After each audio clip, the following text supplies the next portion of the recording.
Hi, this is Tony Reid with Rattling the Cage for Tap Out and MMA Worldwide Magazine. Joined here by Punk, Josh Thomson. Josh, how are you doing? Good, you know. Good. I enjoy Atlantic City. So. I heard you might have got hit by a vehicle last night. Yeah, we got hit by this big semi-truck last night.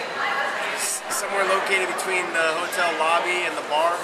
Somewhere in the middle there. So it's interesting. But, no, we had a good time. You know, got to hang out with a bunch of guys I haven't seen in years, so it's been nice. Nice.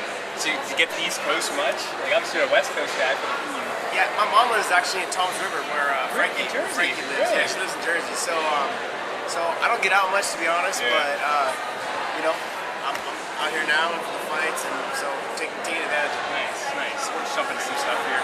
We'll cross, go over the board here. So you recently took exception to some quote-unquote members of the MMA media. Some stuff that's being posted, whether it be on Twitter, Facebook, just social networking in general. Obviously, Twitter's not going anywhere.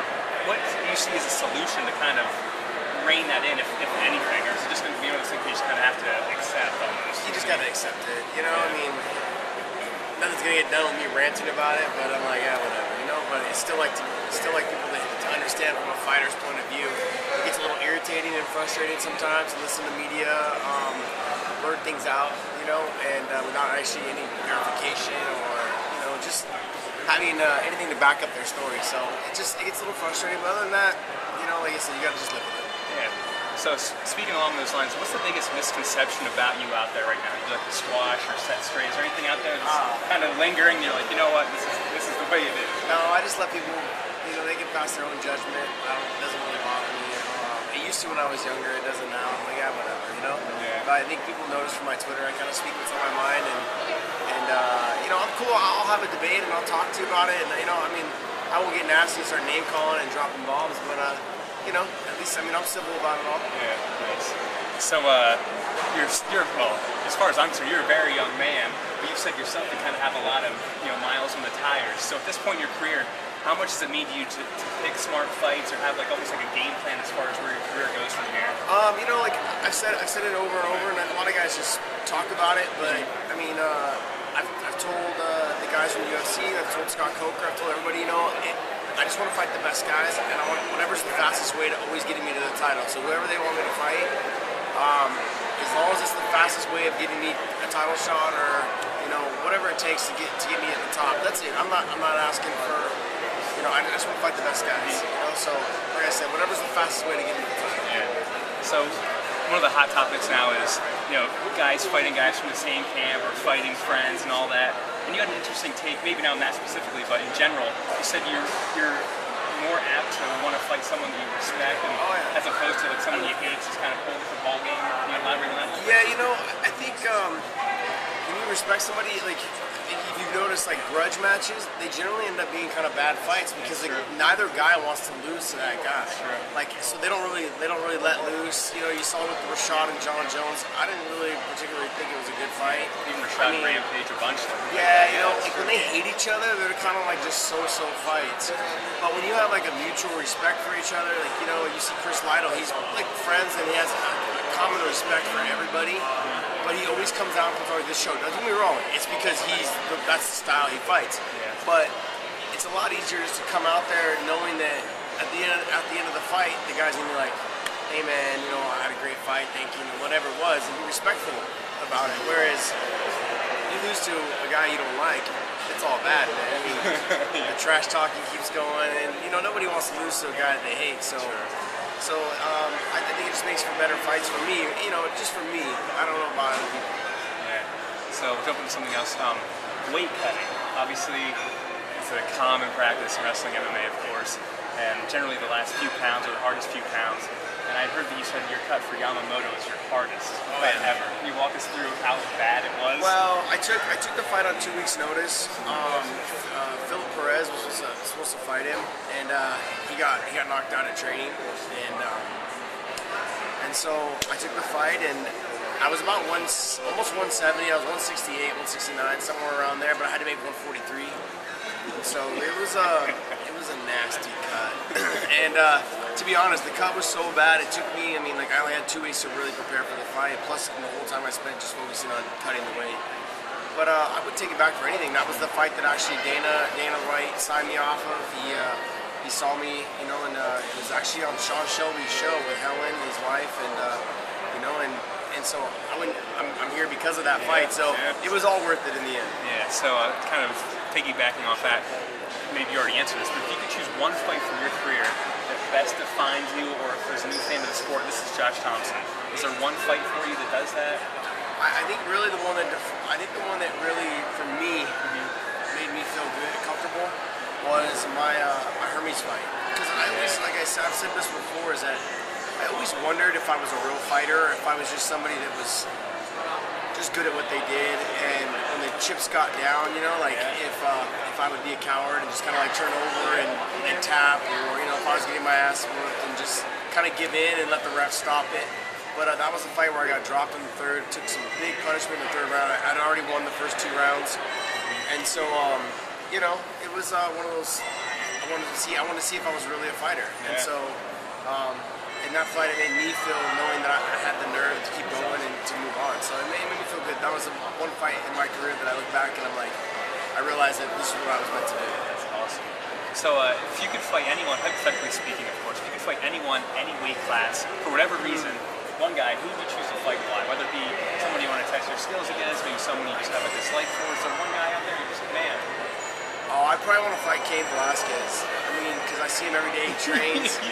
Man, I spar with teammates, right? Yeah, I spar with him. I've sparred with him a couple times. I've worked with him a bunch of times, and I think there's no heavyweight in the game. I mean, even though he lost to Junior, I don't think there's any heavyweight in the game that's as good as him. Bigfoot, he looked like a monster. He looked like a monster. I've never seen a heavyweight with that kind of cardio, that type of conditioning, and just, you know, and just the mentality that he has, and just the hard work ethic. So I think he's somebody that, you know, I consider myself love to fight. Absolutely, that'd be awesome. He doesn't talk a lot of trash at me. He doesn't talk a whole lot at all. No, He's kind of like just real business, straight to the point, almost soft-spoken. That's what's great about him, man. He's a very humble guy, and you know, he's just a big kid in a big body. You know, he's like a little kid in a big body, but he's awesome. Yeah. So I still would like to whoop that ass.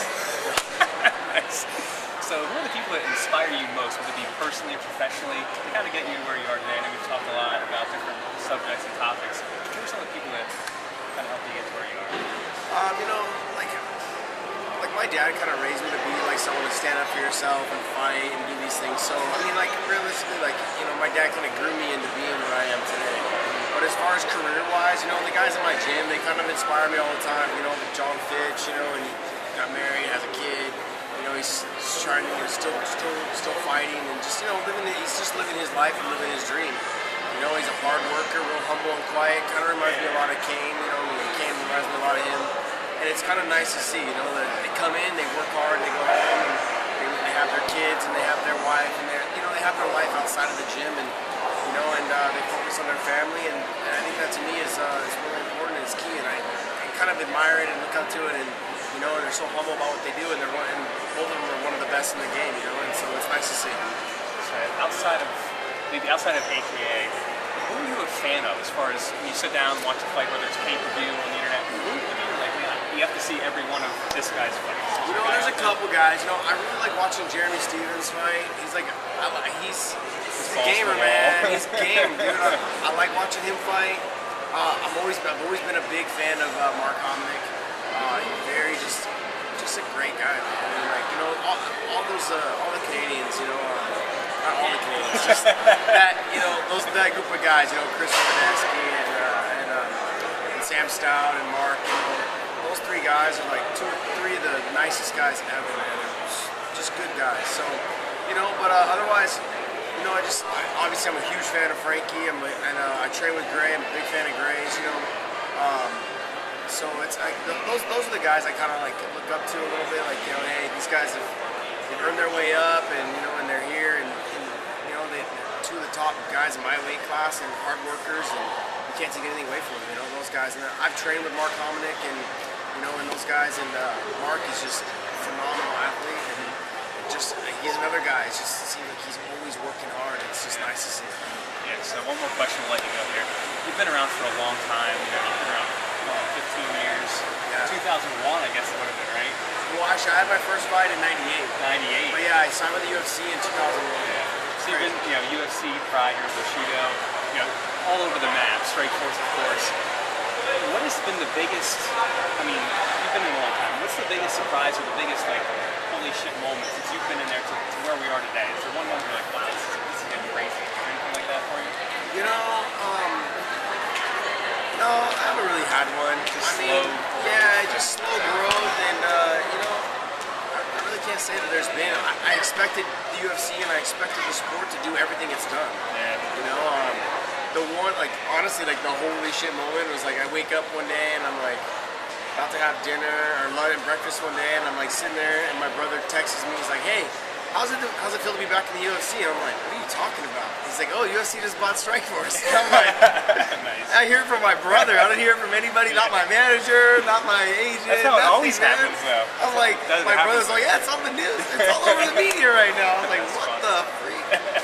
I was like, "So close the front door." So, anyways, but no, that was really that was probably the oh shit moment in my career so far. But other than that, everything's been good, man. I expected it to do all the things that it's done. UFC's grown to be, I think obviously still the fastest growing sport in the world, but I just think that it has the opportunity to be the sport, and as you can tell, with boxing, I think boxing, this last fight with Pacquiao and Rattling, kind of killed boxing. I think this is going to be the downfall of boxing. I think everyone's looking forward to the Mayweather and Pacquiao fight. That's going to be put on hold now, and there's not as much hype now around it now that Pacquiao's lost, even though he really should have won. And Mayweather with all of his complaining from jail about how he can't eat the food, and people are losing respect for these fighters every day. I think he needs to realize he's in jail. Yeah. It's not the country clubs. I know. It's just one of those fun things. Anyhow. He made the most money out of every sports athlete last year. I think he made $85 million. That's insane. Very more little, than if any, with LeBron, sponsorships. That's the funniest part. It's crazy, man. And none of it's sponsors, huh? Yeah, None of it's how funny is sponsored. that? Yeah. That's nuts. That's crazy. That's all I got. Is anything you want to say before we sign off? Nah, man. Just keep. Oh, follow me on Twitter. How's that? Yeah. It's @TheRealPunk. Follow me on Twitter. I don't really get on Facebook anymore, so I just tweet. I'm kind of going in that direction myself. Yeah. She would say I have an addiction to Twitter now, kind of what Facebook call. It's a lot better. I don't really have to have a true conversation with you on Twitter. It's almost like texting. Almost. Yeah, it's like texting. I don't without you having my phone number. It's even better. So but other than that, everything's been good, and it's been wonderful. Just follow me on Twitter @TheRealPunk. Awesome. Tony Reid, Rattling the Cage, Tap Out Magazine. Josh Thomson signing off.